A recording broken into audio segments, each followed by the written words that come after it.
décision. En France, Hervé Guémard semble ce soir plus que jamais dans la tourmente. Matignon ne cache plus son agacement. Jean-Pierre Raffarin lui demande de s'expliquer et de convaincre dans les jours qui viennent. Ce n'est pas un ultimatum, précisent les services du Premier ministre, mais ça y ressemble tout de même.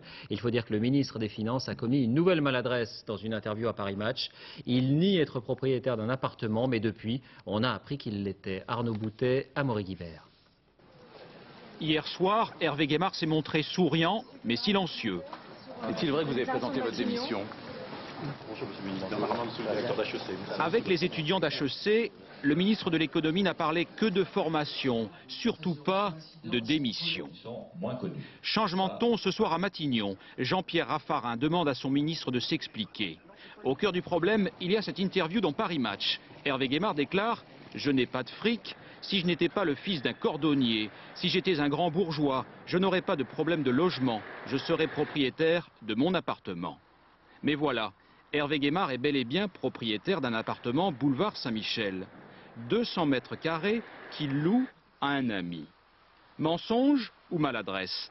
L'information tombe au plus mal puisque ce matin le ministre déclarait « Je ne vais pas me laisser épingler comme un papillon alors que je suis propre comme un sous-neuf ». Quant à l'autre appartement de 600 mètres carrés, la responsable de cette agence immobilière confirme « Oui, le ministre de l'économie l'a bien visité, mais sans demander combien cela coûte. » Vous n'avez pas parlé du tout d'argent avec lui? Pas du tout d'argent. Pas du tout d'argent. Pas du tout d'argent, ni avec Madame Guémard, ni avec Monsieur Guémard. Je ne savais pas le prix de cet appartement quand je suis rentré dedans.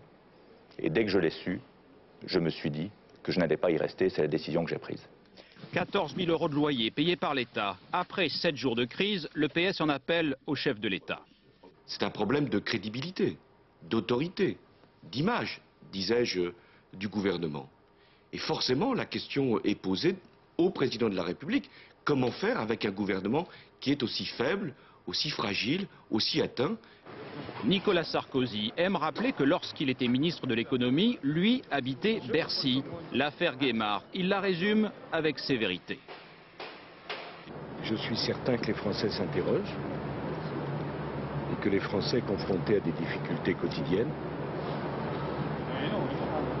peuvent s'interroger et juger avec une certaine sévérité ce qui se passe. À droite, beaucoup avaient parié sur une mini-crise. Visiblement, elle n'est pas encore terminée.